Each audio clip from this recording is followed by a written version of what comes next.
Hello everybody, 'tis I, the Rumple One. Sunday morning, February 3rd, 2013, Super Bowl day. But that's not what I'm going to talk about. I'm going to continue the discussion that I started about gay rights. But I think I'm going to change it. We got to quit talking about this rights, that rights. Let's just call it human rights, people rights, American rights. Because I think once we start dissecting the people and the groups, that's where the problem starts. I brought up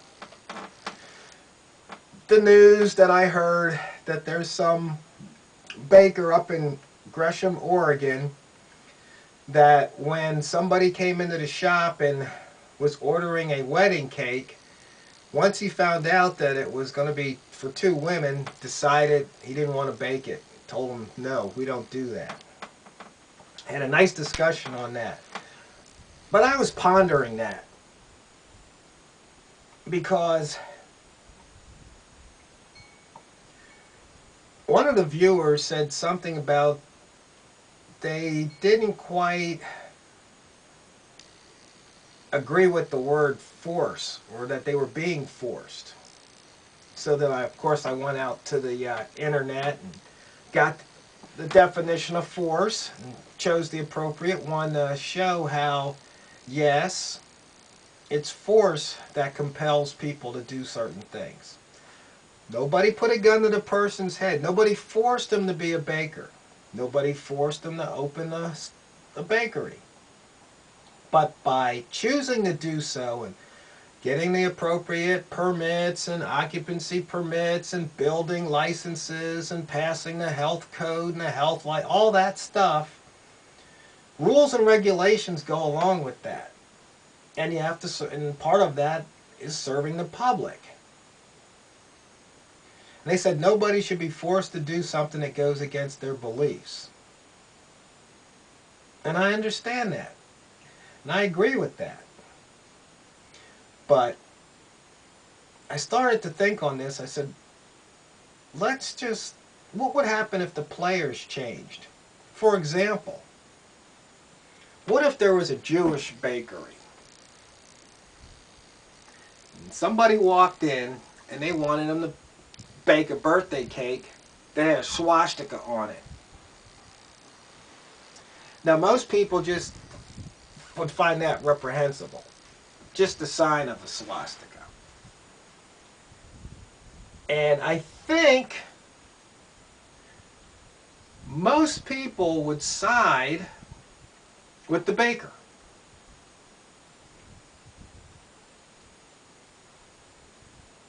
But the thing is,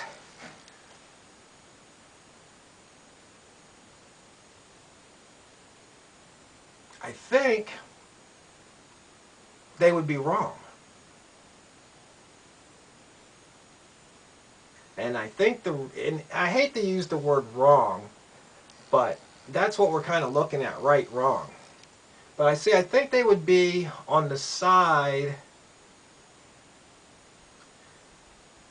of a smaller picture of the big picture. What do I mean? See, big picture, like the First Amendment, freedom of speech. You know when they have the parades and guys dress up in their Nazi uniforms, they can parade, and people dress up, the gay crowd dresses up in their rainbow costumes or whatever, and they can parade. Everybody gets to parade. Some people don't like it, but everybody gets to do it. You see, sometimes you just have to learn how to beat the system. That's something that I've been pretty good at. It's learning and looking for ways to beat the system. So I can do what I want, even though there's rules and regulations and others that don't want me to. So for example, in the baker's case, they could have said, okay, we'll takes all the information, say, we'll get back to you. They could call them back in a couple of days and say, something's come up, we're not going to be able to bake that cake. Sorry. Something came up and we're not going to be able to bake that cake. Sorry. If they call back in enough time that they could go to another baker, I don't think there'd be any liability there. They could have even taken a deposit and then issued a refund.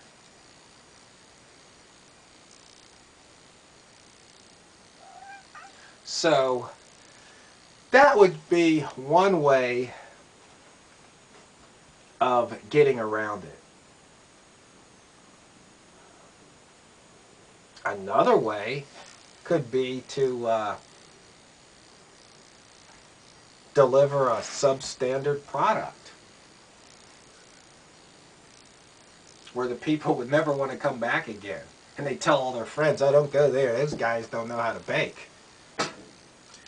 But that gets around the issue. I think that's something Harry Brown would probably, maybe he would be proud of it, maybe he would smile, maybe he'd say, I understand. Because, you know, he's all about finding freedom in an unfree world.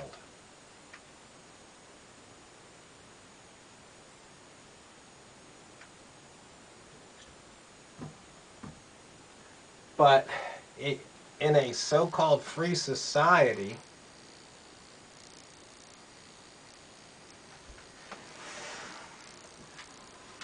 I guess freedom has its limits when dealing with the public in general, the public at large.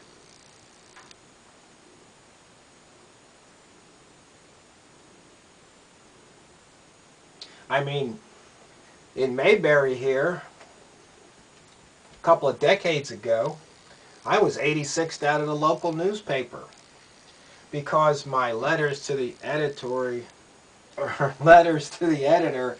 seemed to be inflammatory. And I guess some of the good old boys didn't like it. So the editor just said, no more, I'm not going to print your letters anymore. Even though people could print things about me, I had no way of responding. So I started my own little paper.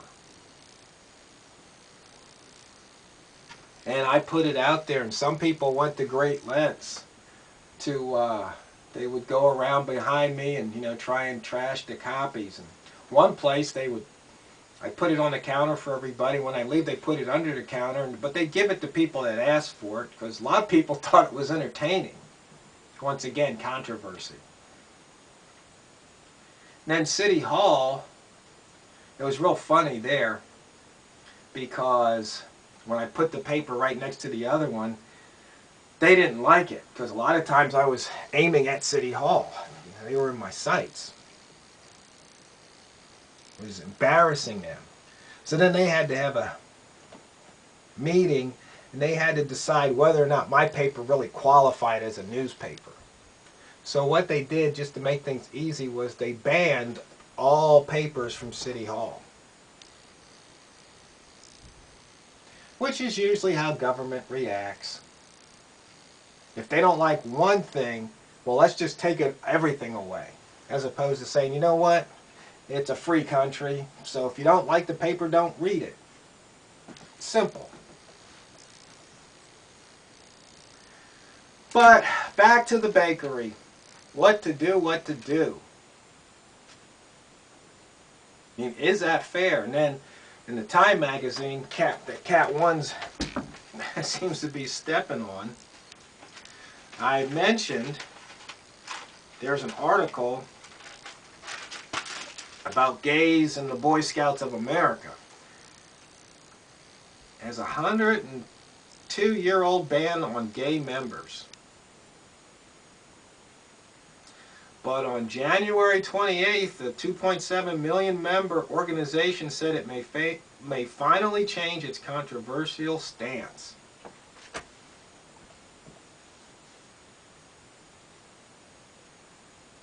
See, I guess the Boy Scouts is public.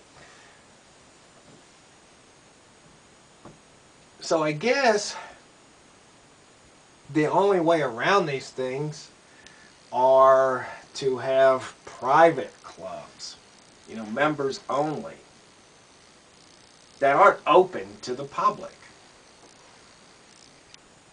But I guess even that somehow doesn't quite work. Because what was it in golf? What was it? What was that club? I think it was when Tiger won the Masters or something. There was a big controversy, and then that one guy made the comment about what's he going to have, chicken and watermelon, and he got in hot water for saying that, which I thought was kind of funny myself. But, you know, some people take offense to that and are offended because they're so sensitive. It's just like, give me a break. And if I was Tiger, that's exactly what I would have ordered. Because I guess if you win the Masters, you get to pick what's served for dinner.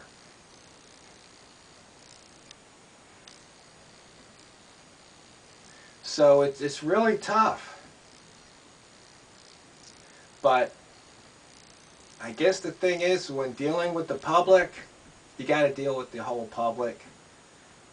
And if it's distasteful, then you have to create a way around it. Just be creative.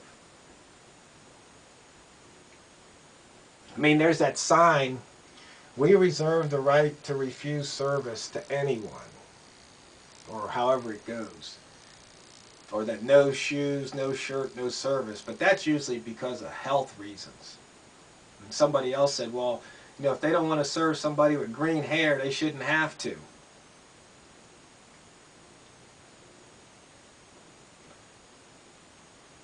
see, that's what's kind of funny, though. I mean, what if you had some fancy, you know, sit-down tablecloth, 17-piece table setting type restaurant where everybody came in suits and ties and the women in evening gowns, and some guy shows up in a denim jacket.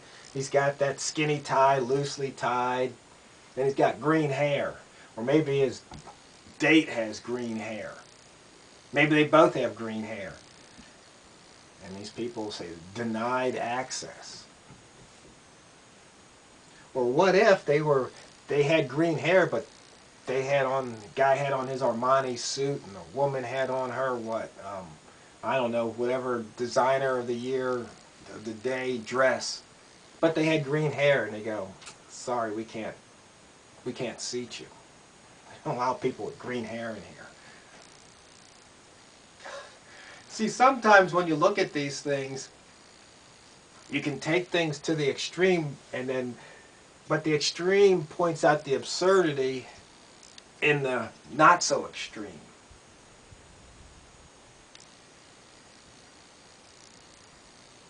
And in my video series of What Matters,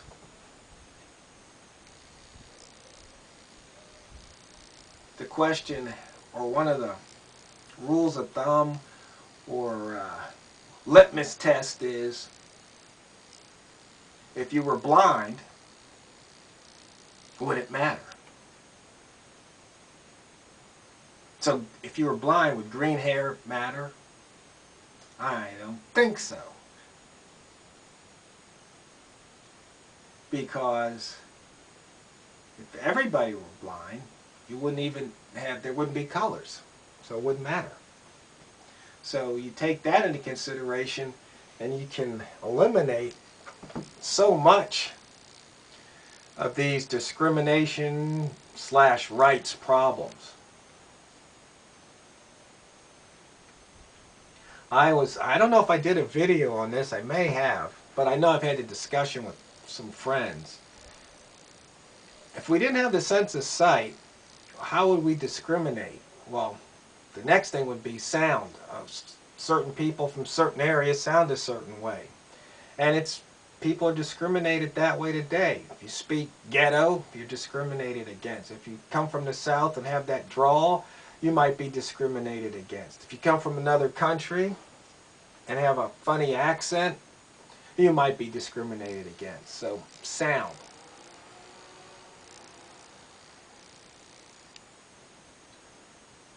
But, so the Baker issue. I guess we're just going to have to follow it and see what happens in the news. But it's just one of those conversations that needs to be had. People need to talk about these things. Maybe they can hash it out and figure out more creative solutions. I don't really say I have